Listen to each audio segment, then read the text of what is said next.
আবারও বাংলা ভাষায় কথা বলায় পুলিশের হাতে শিকার শীতলকুচির এক যুবক। উত্তরপ্রদেশ রাজ্য থেকে এক বাঙালি যুবক লালবাজার এলাকায় ঘরে ফেরার পর সেই যুবকের সঙ্গে সাক্ষাৎ করল শীতলকুচি ব্লক তৃণমূল কংগ্রেস।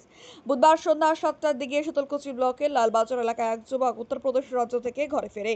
সেই যুবকের সঙ্গে সাক্ষাৎ করল ব্লক তৃণমূল কংগ্রেস সভাপতি তপন কুমার গুহ। জানা যায়, যুবককে উত্তরপ্রদেশ পুলিশ তাকে নানানভাবে মানসিক এবং শারীরিকভাবে অত্যাচার চালায় এবং তার কাছ থেকে 12,000 টাকা নেয় অভিযোগ ওই যুবকের।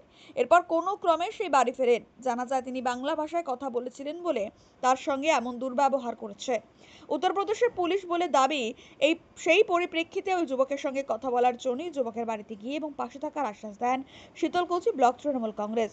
এদিন সেখানে উপস্থিত ছিলেন শীতলকুচি ব্লক তৃণমূল কংগ্রেস সভাপতি তপন কুমার গুহ, লালবাজার অঞ্চল সভাপতি নুরবক মিয়া, লালবাজার গ্রাম পঞ্চায়েত প্রধান অনিমেষ রায় সহ অন্যান্য তৃণমূল নেতৃত্বরা।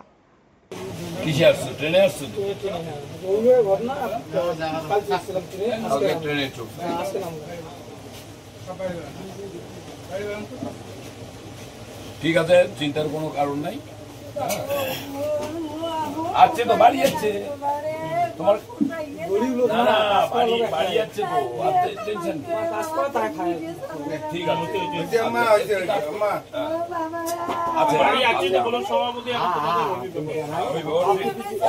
চিকিৎসার ব্যবস্থা আমরা করি, যতটা পারি হেল্প করে দিব। হ্যাঁ, হেল্প করবো আমরা।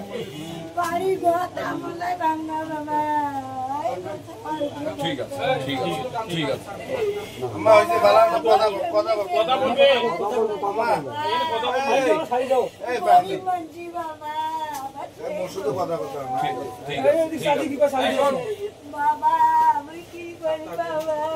ঠিক আছে, তোমার ছেলে আসছে, চলে এসছে, তোমার ছেলে চলে এসছে, এটাই সবচেয়ে বড় কথা।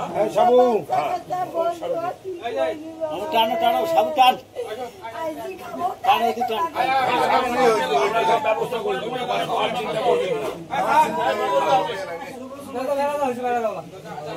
হ্যালো, একটু পরে ফোন করো, আমি এক জায়গায় আসছি তো।